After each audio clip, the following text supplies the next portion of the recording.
Hi guys, just going to do a quick video on a section in challenges of an urbanising world in the Edexcel GCSE, where I think it's probably just as useful for anybody doing AQA as well, or OCR, because all of the GCSEs look at sustainability. And that's what we're going to be looking at today, sustainability. I'm going to give you a definition, I'm going to talk about it a little bit. Then we're going to look at some sustainable strategies and just look about how you might answer a question, an 8-mark question on sustainability. So, like I said before, this is in the Challenges of an Urbanising World section in paper 1, which is World Geography. And we're going to be looking at an emerging city, which for us will be Mumbai. For you, it might be somewhere else, it might be Rio, it could be anywhere else in the world. Remember, an emerging country is kind of a middle-income country, maybe Brazil you've been looking at, or maybe India. And we look at India and we look at Mumbai. So let's look at the definition of sustainability. And sustainability, the definition is meeting the needs of the present, or the population of at the present, without compromising the ability of future generations to meet their own needs. And what that means is that you can have economic development, but not to the extent where you are ruining the environment, whether that's a physical or a human environment, and you are ruining things like water, you're ruining things like air quality, you're using up all the resources, you're deforesting, you're cutting down trees, etc. That is not sustainable development. Sustainable development is meeting the needs of the people now to provide them with what they need, but only to the extent where you're not ruining things for future generations, so they can't develop, or they can't become richer, or they can't make a living, etc. So that's the key to what sustainability means. So with that in mind, we look at Mumbai, and these strategies I'm just going to run through. But essentially, when you get a question like this, you'll often be asked about the pros and cons, or to assess how sustainable development has an impact on people's quality of life, or has an impact on the people living within that city. So it's very often that kind of question, but worded maybe a little bit differently, or worded in another way. But essentially, if you get a question looking at a city and sustainability, it's about, can that city maintain the lifestyle and the quality of life of the people that are there if things continue as they are now? And the answer to that question generally is no, it can't, because we know that there is hyper-urbanisation in most emerging cities in the world as people move from the rural areas to the urban areas. So there's lots of strategies that are underway and are taking place to try to make that city more sustainable, so people move in there in the future in 20, 30, 40 years will still be able to live there with a decent quality of life. So we're going to look at a few of these strategies, and then we're just going to run through a little bit about sustainability with each one. So the big one that we look at when we look at Mumbai is Vision Mumbai. Now, this is a top-down strategy, so that's another thing you need to be careful of in the exam. Does the question ask for top-down or bottom-up? And unfortunately, if you're asked a question about bottom-up strategies and you talk about Vision Mumbai, you won't get the marks, because you obviously haven't answered the question. So be really careful of breaking down that question when you look at it. And I would suggest writing around it what it's asking for, and make sure you're really clear with what level it's asking you about, what strategy level it's asking you about. So Vision Mumbai, if we remember, that was what they're trying to do of clearing the slums in Dharavi. They're trying to rebuild the houses, they're trying to improve sanitation, they're trying to improve the quality of life generally of the people there. So we can talk about all those things about how they're positives, but then we can also say that's good for sustainability, obviously.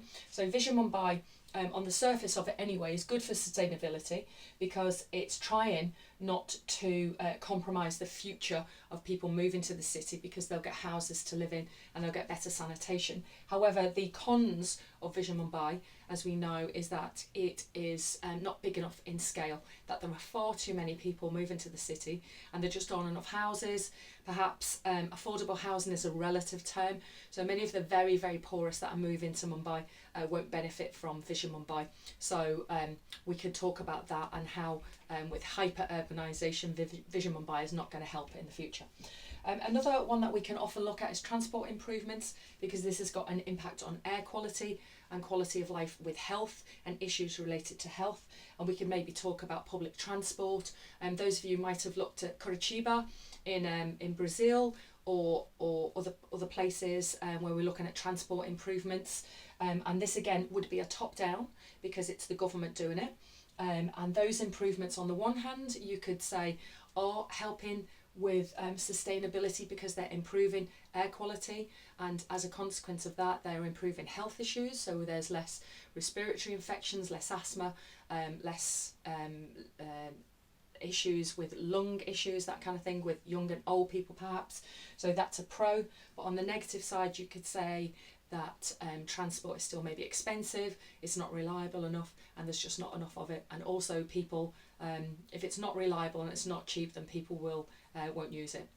So we could talk about that. The next three are bottom up, and these could be clean water improvements, looking at installing more pumps, water pumps, looking at improving sanitation within maybe the slums, etc. If you look at Rio, Rio is quite a good example of where they are trying to improve the slums rather than just destroy them, which is what they're trying to do in Mumbai. They're just trying to get rid of the slums and rebuild them. But if you're looking at Rio and Rohina, then maybe you could talk about how these bottom-up improvements are trying to improve the water quality and the sanitation, and therefore the health of people within the slums. So that's good for sustainability. They're the pros. The same with the self-help housing. We've looked at Rohina with our case study, and we've looked at self-help housing where local people are given materials and skills to help improve housing so it becomes more permanent and improve. Again, this can link with water quality improvements, so that would have a good impact with sustainability because it allows it doesn't compromise future generations to meet their needs because the housing is improved. And health strategies again are positive within the slums because it gives poorer people access to health, and that improves their outcomes and their quality of life. However, the negatives of these three would be that they are small scale, they don't help everybody, and they don't improve the city as a whole. So you could talk quite a little bit about the pros and cons of that. So, like I said before, sustainable strategies often come up to evaluate them. It's often linked to quality of life. So the question can often say, how do these strategies improve quality of life? And really they're quite similar questions because you'll be talking about the same things as the pros and cons of how they do improve quality of life or how they don't. Or in this instance, how they do improve sustainability or they don't. So just bear in mind, if you get a question particularly on sustainability, you're looking at meeting the needs of the present without compromising the ability of future generations. So you need to improve conditions so that environment, air, water, land pollution isn't at such a stage in the future that nobody can live or access those areas.